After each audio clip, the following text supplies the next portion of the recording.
In-depth journalism in the Memphis community, the Daily Memphian is of Memphis, not just in Memphis, and seeks to tell the stories of this city. TheDailyMemphian.com. Truth in place. Production funding for Behind the Headlines is made possible in part by the WKNO Production Fund, the WKNO Endowment Fund, and by viewers like you. Thank you. State and local priorities for 2026. Tonight on Behind the Headlines.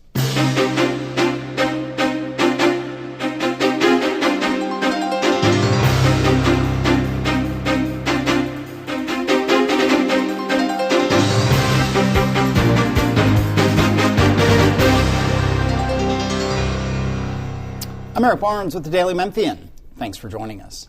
I am joined tonight by two elected officials from the Memphis-Shelby County area. Shante Avant is the Shelby County Commission Chair. Thanks for being here. Thank you for having me. Raumesh Akbari is Senate Minority Leader for representing the Memphis area. Thank you for being here again. Of course. Along with Bill Dries, reporter with the Daily Memphian. I'll note at the top real quick before we get started, we have two Democratic officials here, and we're really happy to have them. We reached out to some Republicans. We couldn't get it scheduled. We will certainly get them scheduled in the past. And again, as I always say to people, it all kind of balances out over time. But again, thank you for being here. You are about to start a state senate, the state legislative session here in a couple of weeks. County Commission, you're in your, fourth year now, just elected chair in September. It's hard not to start with the task force and with the various parts of it. And I always try to break it down, and I think other people who've sat at this table and talked about it, elected officials, residents, citizens. There's the National Guard element, which is its kind of own entity, where you see a lot of traffic enforcement. You're not quite sure. There's the U.S. Marshals, TBI, the state troopers who are here often, but now here in bigger numbers or have been here in bigger numbers. And then there's the ICE part. And you can disagree with that breakdown. With the surge of the non-ICE federal, with the U.S. Marshals, with the TBI, with FBI, with the other surge warrants, a lot of people who've come to the table and here, Democrats and Republicans, have welcomed that surge of law enforcement where it's been focused on slowing down the roads, violent criminals, outstanding warrants. For that portion of what's been done, do you agree with that take or disagree? You know, I'll tell you, we've had a long history of the Tennessee Highway Patrol doing surge work in Memphis. It's something that we've asked for, especially when it comes to enforcement on our highways. Obviously, crime is an issue. It's an issue nationwide. So anytime we can have additional resources that's coordinating properly with our city and our state officials, and particularly with MPD and Mayor Young, I welcome it.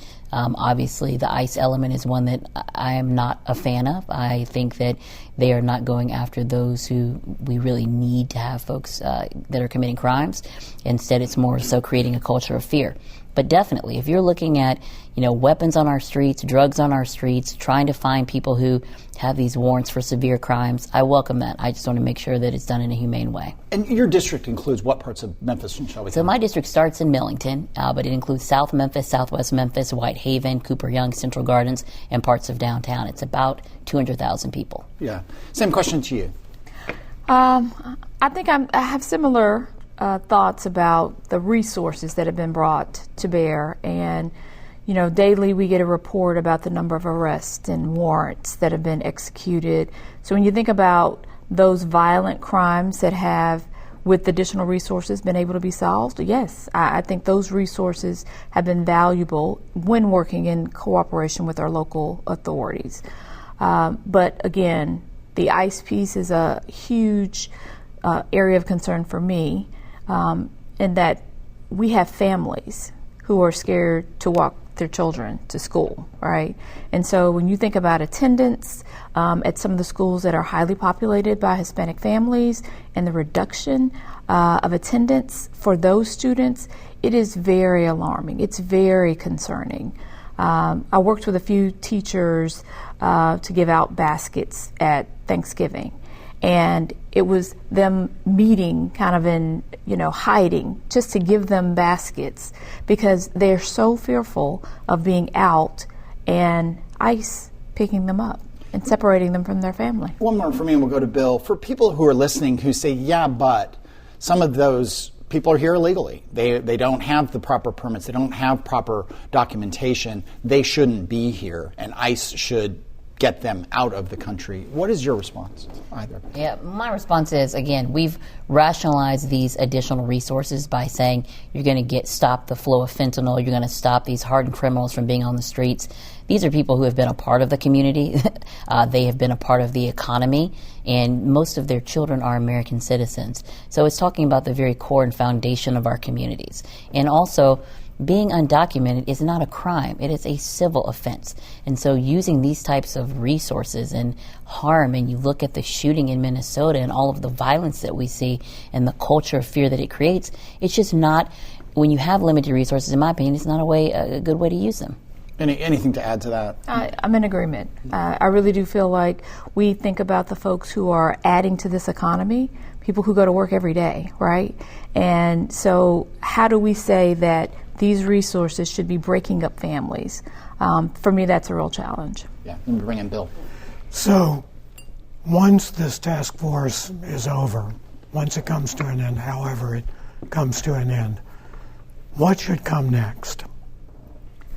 Well, I think, the gains we've made in reducing crime, that we were already on that trajectory prior to the task force coming.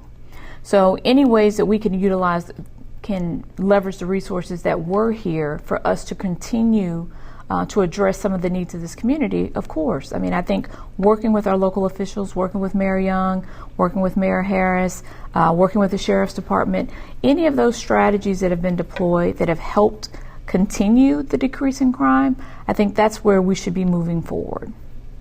Yeah, and I'd have to agree with Commissioner Avant.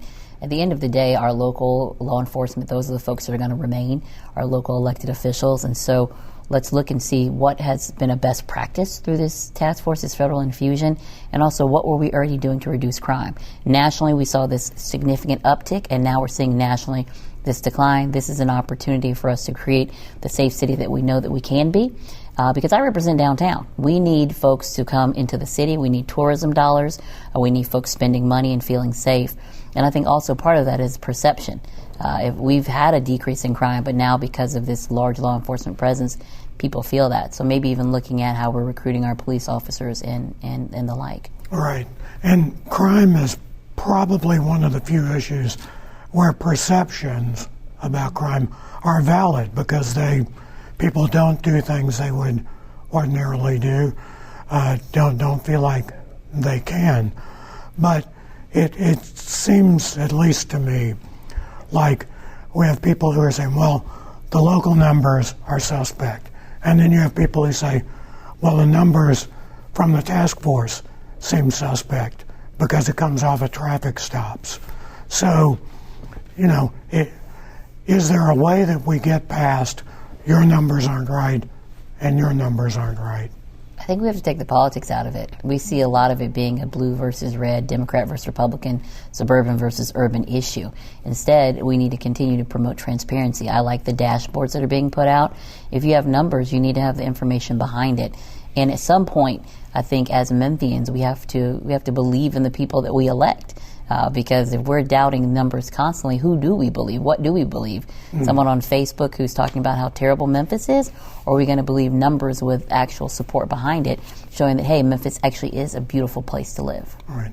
Madam Chair, this has had the effect of putting a lot of people in the Shelby County Jail to the point that some of those people are actually in what are basically annexes to the jail.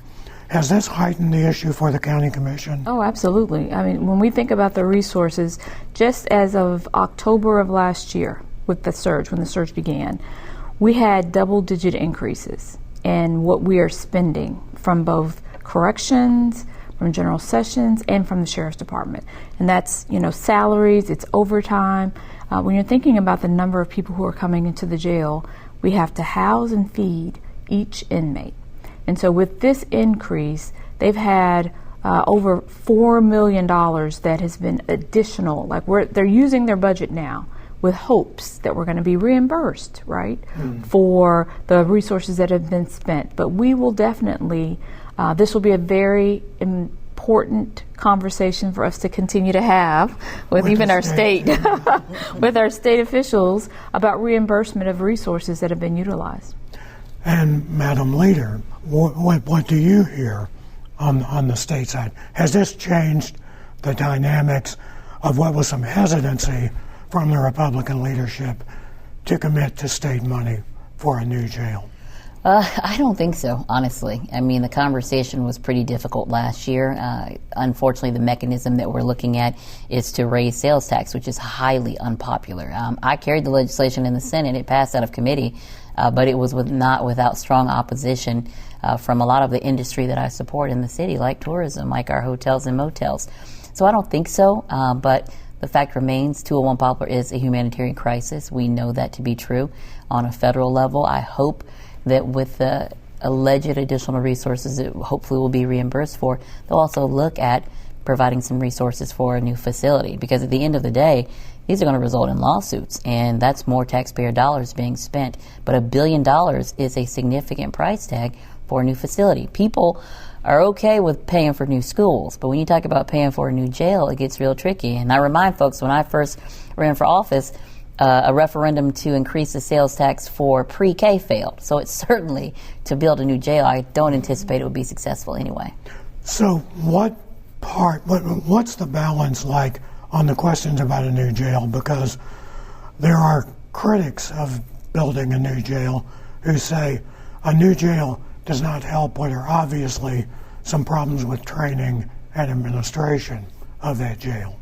Well, I think you have to have both, right? I mean, you cannot deny the fact that, that you have gates that don't lock, you have elevators and escalators that don't work, you have mold, you have all of these issues that are not only an issue for those who are being incarcerated, but those who work there. Mm-hmm. I think it takes all of that. Obviously, you do need to look at training and protocol in everything. Anytime you see a problem like that, you have to go from a top to bottom review, in my opinion. But the facilities cannot be ignored. Mm-hmm. There's no way that you could ignore having an antiquated building. I mean, when we think about, even just for the safety of the sheriff's officer, deputies who work there, for the employees, I mean, think about that as a humanitarian issue as well, right? Because we have this building, which we know is not safe, but not negating that there are some definite administrative issues that need to be addressed.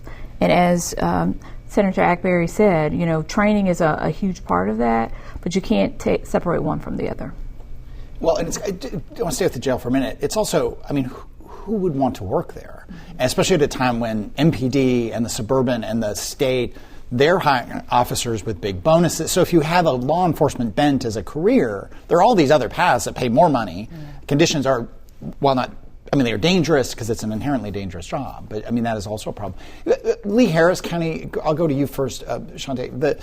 Lee Harris suggested on this show, a month ago, maybe we need to bring in a private contractor. It stunned me when he said it. He said, look, I've been against that my entire career, but the conditions are so bad, and the in his take, the training and the way it's being managed is so bad that it's maybe time to look at that. Is that palatable to you? And then to the senator. I've never been a fan of bringing outside folks to come in to help us solve what are local problems. Now, if the administration, the sheriff, decided that was something that he needed additional support with, I could support that, but it would not be my preferred. Yeah, definitely not. I think we look at core civic and the issues that we've had in our state prisons, from food just being moldy to inmates not getting the care they need when they're patients. We look at training and issues and this need to fill beds. It has not been a successful venture. Now, to that end, I think there is value in a public-private partnership when we talk about building a new facility, but it has to be done in a way that's more beneficial to the community. Core Civic being one of the big contractors, yes. prison management contractors. I'm going to shift gears a bit. County finances, and I'll go to you, County Commissioner. The state comptroller, and sometime last year, said we don't want any more borrowing, any more issuing of debt by the Shelby County government. We're concerned about the financial situation. There was some concern about cash being very tight toward the end of the year. Are you confident that the county can get its finances on track in a way that it can issue debt after this? What is it, through next summer, that the comptroller said that we don't want any debt issued? That feeds into the jail, it feeds into the schools, things we've mentioned, road construction, all the bread and butter of government, let alone the big projects, Regional 1 potentially. Give us your take on county finances. Yeah, so it obviously was alarming for us to get the letter that we did from the comptroller. And we know that internally there were some things that had to be corrected through the administration. But I am confident that we will be able to go out to issue debt for projects that we will have in fiscal year 27. When this occurred, I think some of the challenges that we knew were before us were we had the surge, we had additional resources that the county was utilizing. But there's this time of year every year that cash flow is low, right? Because we depend on the largest part of our revenue comes from our taxes, right, from county taxes. And so there are two tranches that fall at different times of the year, and that's always this cash flow problem, but it does not negate that there needed to be, from a from an administrative standpoint, that there should have been something done. We have about 10 minutes here. Unless did you want to add anything on that comptroller I'll say situation? real quickly. Yeah. When I saw the report, I immediately called the comptroller, and he explained to me what was going on. And I think it is an issue with the administration, and they've got to step up and do what they're supposed to do. They were aware of this issue, and, it puts the county commission in a very tough position. So I'm hoping it will be corrected. Do what they have to do being... What the comptroller is saying, there are deficiencies in the reporting or that they've provided that put him in a position to reject it. Let me switch gears. We have 10 minutes left to show. Let me remind everyone, too, if you're coming in late, we have two Democrat officials here today, which we're very happy to have. We had reached out to some Republicans. They couldn't get scheduled. We'll get, over the course of the next weeks and months, we will certainly have Republicans on and more Democrats and so on. But I guess I'll start with you, Senator. I mentioned Regional 1. It's a big priority for Reginald Coopwood and the administration of Regional 1. Lee Harris has really put a lot behind it. The county commission has committed some $400 million over time to it. It's expected to be $1 billion plus project. The state so far hasn't come forward. What is your sense of why, or is there among your colleagues any sense that will change, that they will come forward with money to support a new Regional 1? Well, I'm hoping that they will. Obviously, Regional 1 is a leader in this region, providing trauma care. I'm excited about the promise of what it will bring to our community, not just for the care people will receive, but also for our economy.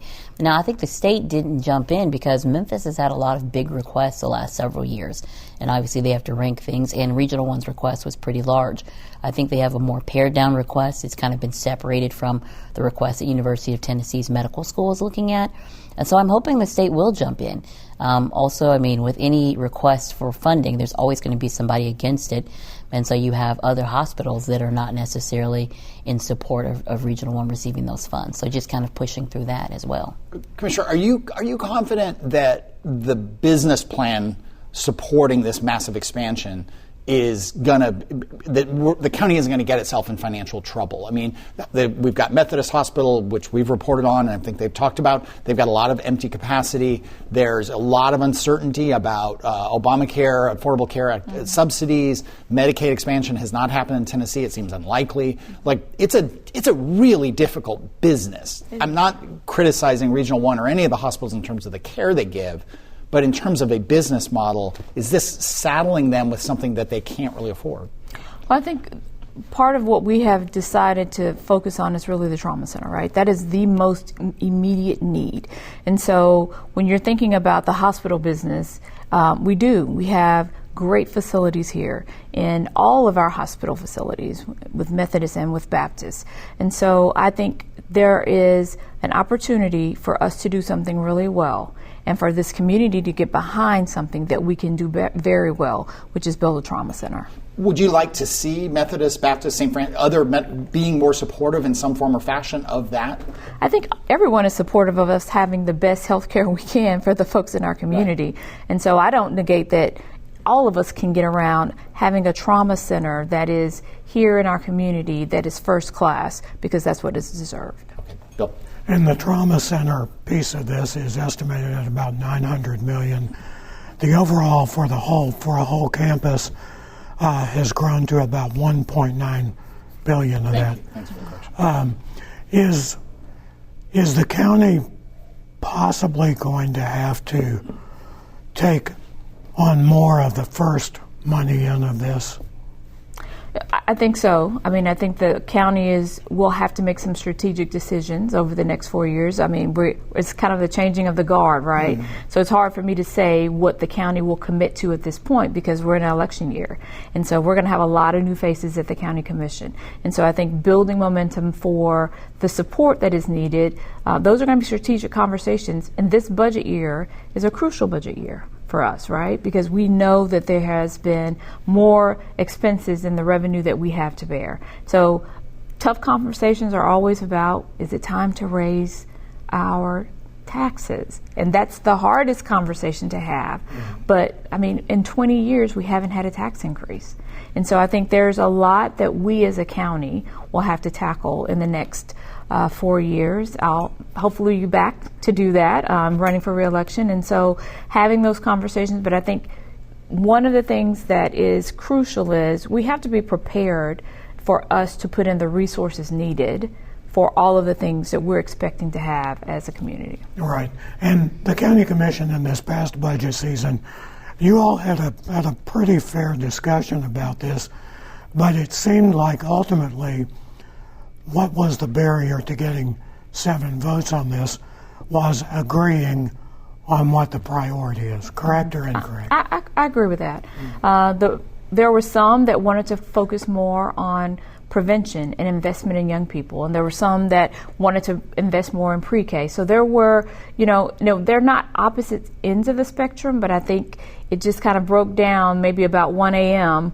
where we couldn't decide on those last few pennies. It's unfortunate because this would have been the year that we did need to put some of those resources in place, not even knowing that we were going to have a surge and all these other things that are going to be very hard on our budget. But yes, I think there was some discourse about how this initial investment, if we were going to raise taxes, yes. On the other hand, I think the commission's discussion kind of moved away from what I've seen in past years, and that is, let's give a little bit to about 10 or 15 things just so everybody can feel like they're getting something, but nothing gets done.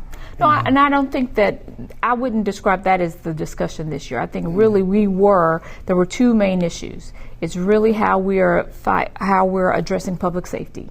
And the approach to that is, should that be more of an investment for young people and resources in our community, or should it be at pre-K? So those were to me, the 2 largest, and they're not very far from each other, but there was, I'm sorry that we weren't able to get there. So once all the votes are counted in August, there will be a new majority, 8 new faces at least on the Shelby County Commission out of 13. A new county mayor, a new Shelby County sheriff.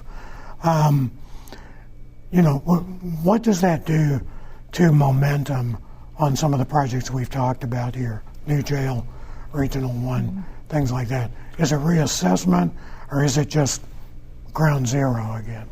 No, I think it's really building from the folks who are there, how we're building partnerships. Because for me, it isn't about Democrat or Republican on the county commission. It's about Shelby County as a whole. And so I have never been shied away from making sure that I'm able to talk to people across the aisle to get some things done. So I think it's really taking, we'll be senior leaders on the commission. And so I see that as part of my responsibility in building a coalition of people who can understand the investment that has been made, and then how do we move those things forward.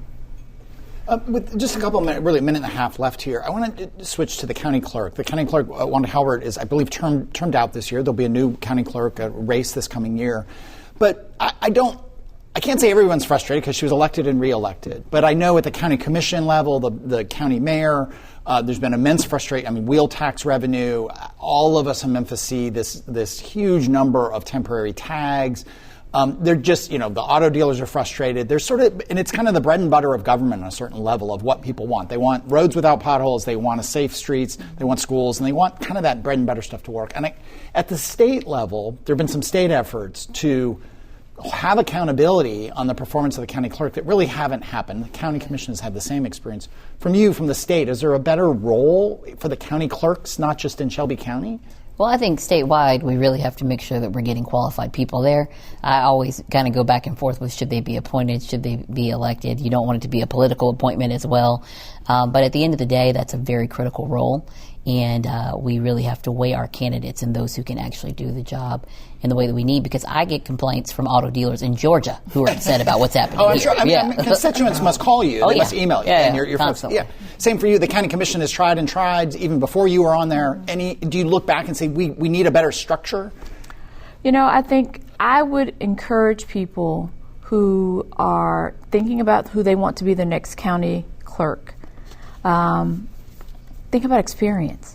It is an administrative role of people who need to have experience administrating an office with so many multiple functions. And so that would be my recommendation to anyone as you're making a decision and pulling that lever. That's important. Okay. The state has gotten very involved. As long as I've been doing this show, they've been pretty dang involved in the Memphis Shelby County schools. Prior to that, the separate school systems.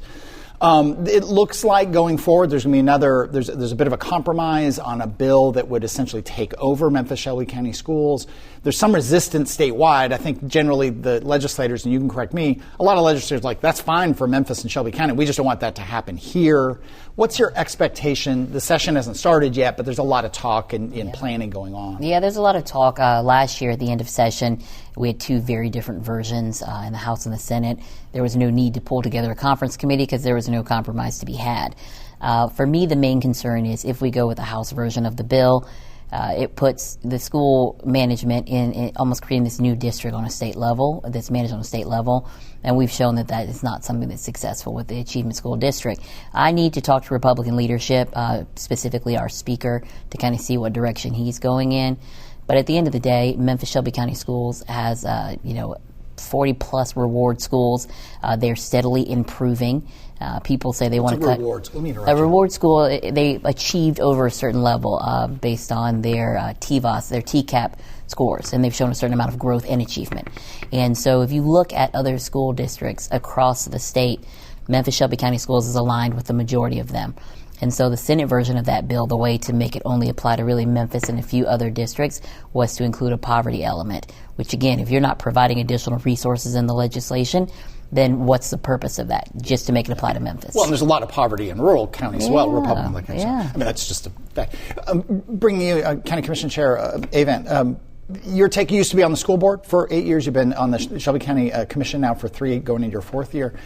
Do you want to see this happen? I don't. Yeah, I think a state takeover is one of the worst things that could happen to us as a community. I mean, when we talk about, and it's really interesting to me for folks to talk about how important local control is, but you'd want to come in from a state level, and we've seen that did not work. The Achievement School District failed, and so that is not an option for me. It would not be something that I think would benefit this community. Let me bring in Bill Dries from the Daily Memphian. Talking about the capital side of the school's ledger, construction is underway on the new Fraser High School. And the hope with that, and the new Cordova School that's been talked about but currently doesn't have a site, is that would trigger some kind of new construction in a broader way across the school system. How close are we to that, do you think? Well, I don't know that we're there for broader construction of multiple schools because, as we know, the county has a challenge with revenue, right? And so in order to build new schools, which cost a lot of money now, pre-COVID prices are not our prices, and even what we estimated that Fraser School would be was almost double that. So I don't know that there's a plan yet for new, but that is something that should be a priority along with Regional 1 and along with the new jail. How closely, as a commissioner, do you watch what the school system does in terms of repurposing facilities, closing schools, or consolidating them? Very closely. And conversation with our interim superintendent, Dr. Richmond, that's an important piece of this whole puzzle, right? Because we know that there are many schools that are underutilized, and in order for us to be able to really right-size the district, closing underutilized buildings is going to be an important piece of that. Senator, How does that play on the state level? I mean, I think anytime you can get a hold of your facilities, that's a big one. Memphis Shelby County Schools has a $2 billion budget, the largest in the state.